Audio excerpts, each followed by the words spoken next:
What could you do to improve yourself? Well, let's step one step backwards. The first question might be, why should you even bother improving yourself?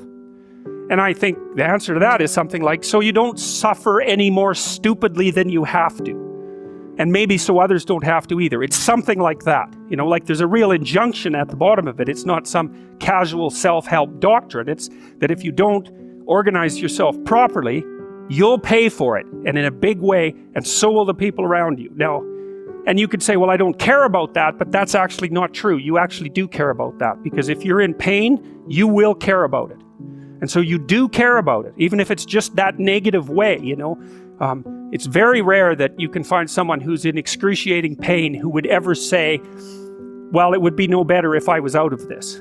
Sort of pain is one of those things that brings the idea that it would be better if it didn't exist along with it. It's incontrovertible.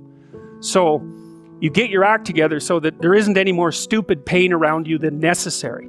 Well, so then the question might be, well, how would you go about getting your act together? And the answer to that, and this is a phenomenological idea too, it's something like, look around for something that bothers you and see if you can fix it.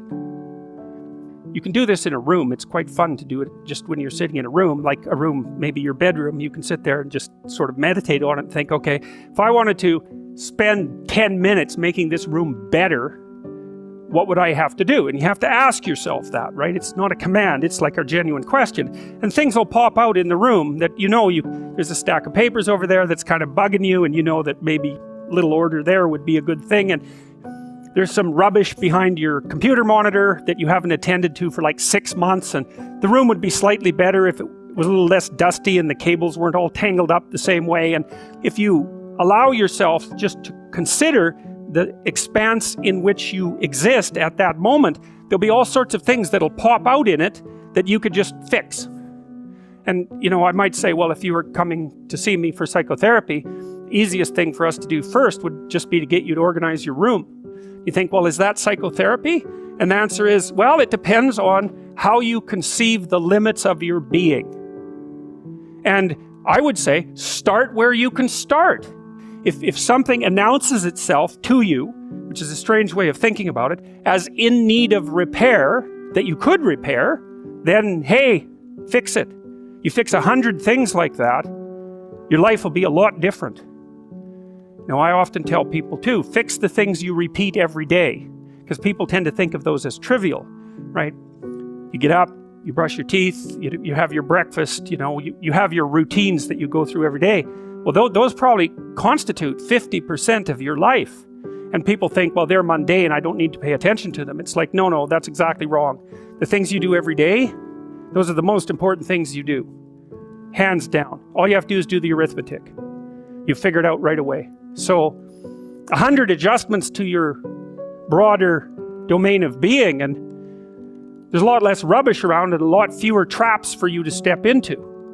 And so that's in keeping with Jung's idea about once you've got your mind and your emotions together, and once you're acting that out, then you can extend what you're willing to consider yourself and start fixing up the things that are part of your broader extent. Now, sometimes you don't know how to do that. So you might say, imagine you're walking down Bloor Street and there's this guy who's like alcoholic and schizophrenic and has been on the streets for 10 years. He sort of stumbled towards you and incoherently mutters something. That's a problem. And it would be good if you could fix it, but you haven't got a clue about how to fix that. You just walk around that and go find something that you could fix, because if you muck about in that, not only is it unlikely that you'll help that person, it's very likely that you'll get hurt yourself. So, you know, just because while you're experiencing things announce themselves as in need of repair, doesn't mean that it's you right then and there that should repair them. You have to have some humility. You don't walk up to a helicopter that isn't working and just start tinkering away with it. You have to stay within your domain of competence. But most of the time, if people look at their lives, you know, it's a very interesting thing to do. I like the idea of the room, because you can do that at the drop of a hat. You know, you go back to where you live and sit down and think, okay, I'm going to make this place better for half an hour. What should I do? And you have to ask.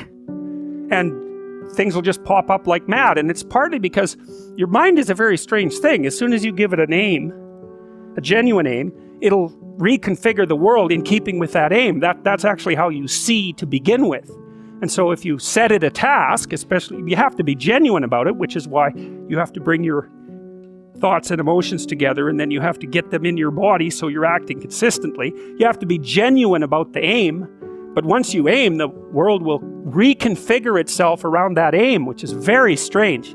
And it's technically true. You know, the best example of that, you have all seen this video where you watch the basketballs being tossed back and forth between members of the white team versus the black team, and while you're doing that, a gorilla walks up into the middle of the video and you don't see it. It's like, you know, if you thought about that experiment for about 5 years, that would be about the right amount of time to spend thinking about it. Because what it shows you is that you see what you aim at.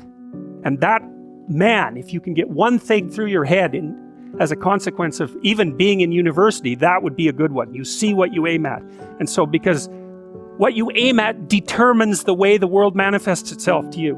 And so if the world is manifesting itself in a very negative way, one thing to ask is, are you aiming at the right thing? Now, you know, I'm not trying to reduce everybody's problems to an improper aim. People get cut off at the knees for all sorts of reasons. You know, they get sick, they have accidents. There's a random element to being, that's for sure. And so you don't want to take anything, even that particular phrase, too far. You want to bind it with the fact that random things do happen to people, but it's still a great thing to ask.